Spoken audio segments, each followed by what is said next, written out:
कहा कि भाई तुम जल्दी आओ और तुम्हें मुझे समझाओ कि ये क्या कैसा देश है, कैसी विचित्र स्थिति है। तब बाबा साहब अम्बेडकर ने उनको समझाने का काम किया और समझाने के बाद में हमको अधिकार देने का काम किया।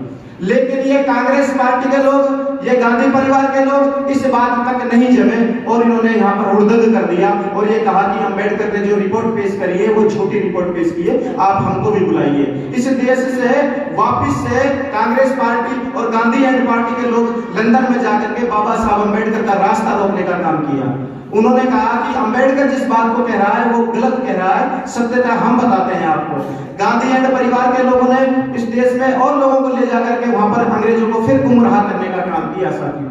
परंतु बाबा साहब अम्बेडकर जो इस संसार के सबसे ब्रिलियंट आदमी थे, जो एक वकील के साथ साथ कई सब्जेक्टों में डिग्री रखते थे, उन्होंने अपनी वकालत की दलील पर इन सारे कांग्रेस पार्टियों को, इस सारे जो है मनुवादियों को वहां पर नियुक्त कर दिया, उनका उत्तर नहीं देने दिया साथियों।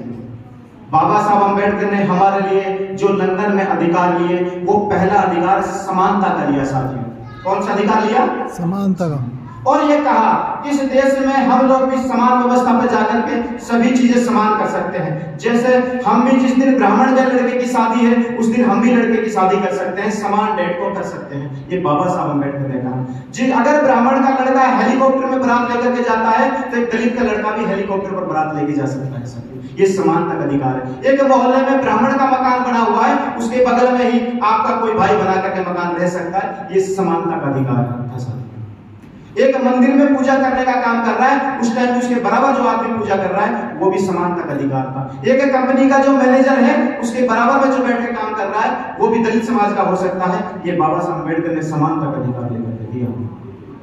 उसी समानता के अधिकार के तहत हम लोग समान व्यवस्था में करने का काम करते हैं। आज जैसे जो नौकरियां निकलती हैं उनमें हम फॉर्म भरते हैं, हम चाहे घोड़ी में बैठ के जाएं, चाहे ऊंट में बैठ के बारात को लेके जाएं, चाहे हम पैदल जाएं, ये सब अधिकार बाबा साहब अम्बेडकर ने लेकर के दिया और इस अधिकार का समानता का नाम, इस अधिकार का नाम था।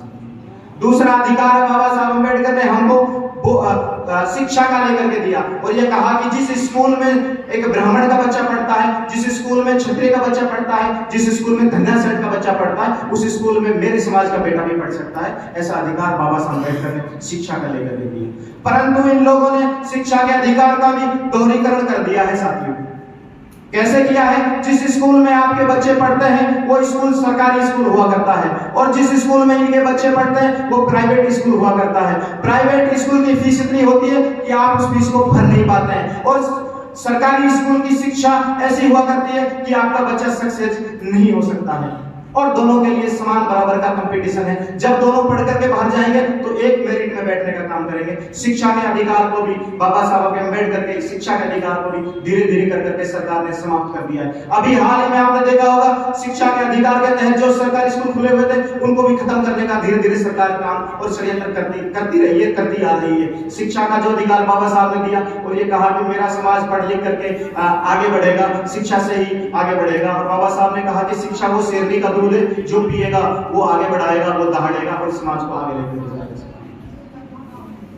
परंतु शिक्षा का अधिकार भी धीरे धीरे कर करके इन्होंने खत्म कर दिया है। बाबा साहब अम्बेडकर ने जो तीसरा अधिकार लेकर के दिया वो संपत्ति का अधिकार लेकर के दिया और ये कहा कि हमारा समाज का आदमी हर जगह अपनी प्लाट सलाट मकान सकान दुकान रह करके अपना बिजनेस कर सकता है, हर जगह अपना आगे कर सकता है। ये बाबा साहब ने संपत्ति का अधिकार लेकर के दिया। संपत्ति का अधिकार जब बाबा साहब अम्बेडकर ने लेकर के दिया उससे पहले इस देश में हम लोग पक्के मकान बना करके नहीं रह सकते थे, हम लोग बड़े सिटियों में नहीं रह सकते थे। हम लोगों की एक अलग बस्ती हुआ करती थी, जिस बस्ती में सारे गांव का कचरा पानी जाता था उस बस्ती में उस पीने का अधिकार हमारा उसका होता था और हमारी अलग सेपरेट आवास योजना के तहत हमारी अलग व्यवस्था हुआ करती थी। बाबा साहब ने कहा कि भाई आप एक शहर के अंदर समान को सभी को अपना मकान बनाने की अनुमति है, सभी लोग अपना मकान बना करके रह सकते हैं, सभी लोग अपनी दुकान बना करके रह सकते हैं, सभी बराबर का व्यापार कर सकते हैं, सभी लोग समानता के साथ रह सकते हैं। और ये संपत्ति का अधिकार जो बाबा साहब अम्बेडकर ने लेकर के दिया, लेकिन बाबा साहब अम्बेडकर ने जो संपत्ति का अधिकार लेकर के दिया वो अधिकार भी धीरे धीरे समाप्त होता जा रहा है। कई सिटियों में कई जगह